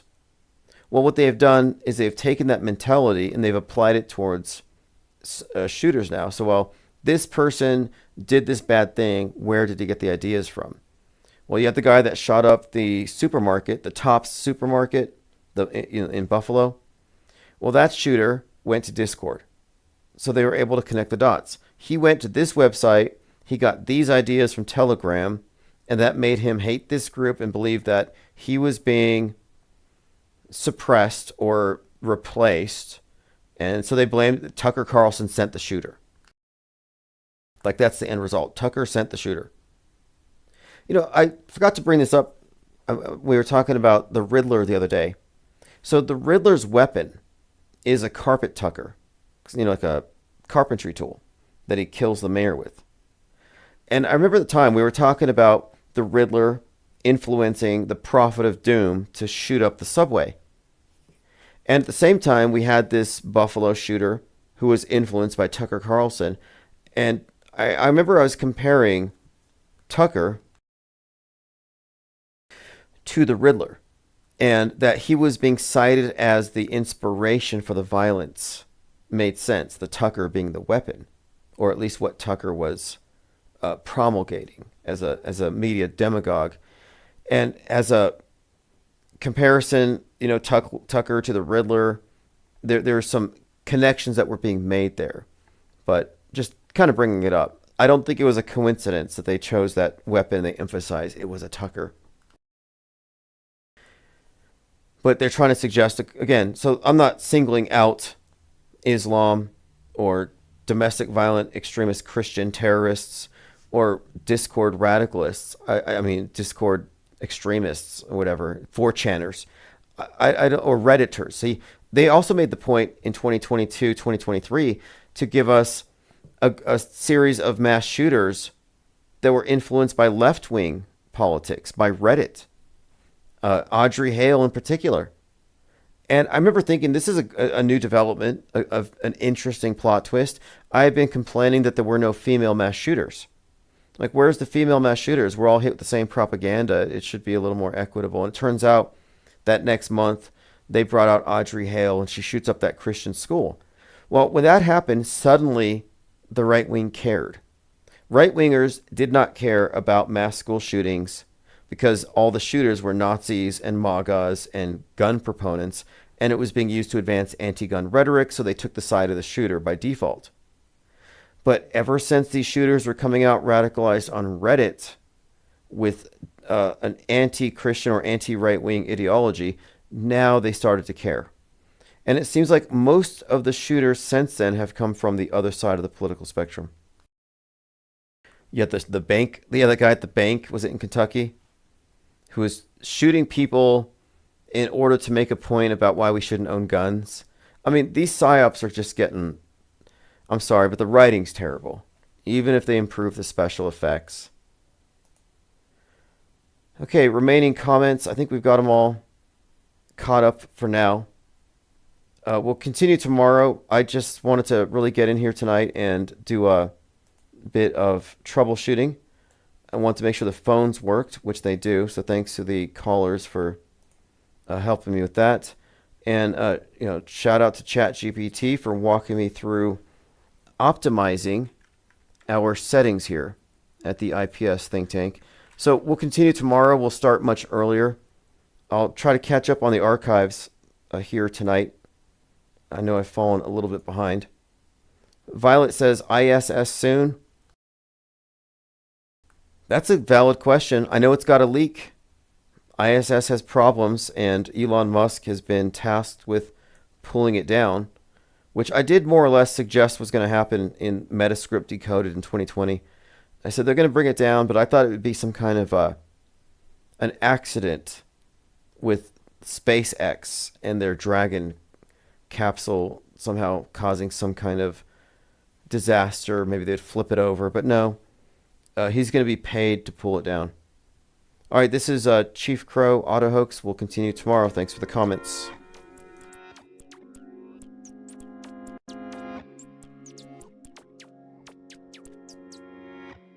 I'm on Auto Hoax, and it feels so good. You just auto believe everything like I knew that you would. In my dream, you know I ain't got time, baby, for another crisis actor with soulless eyes. My buddy, my buddy and me. Telecommunications Act of 1996. 96, y'all. Gonna dancing circles.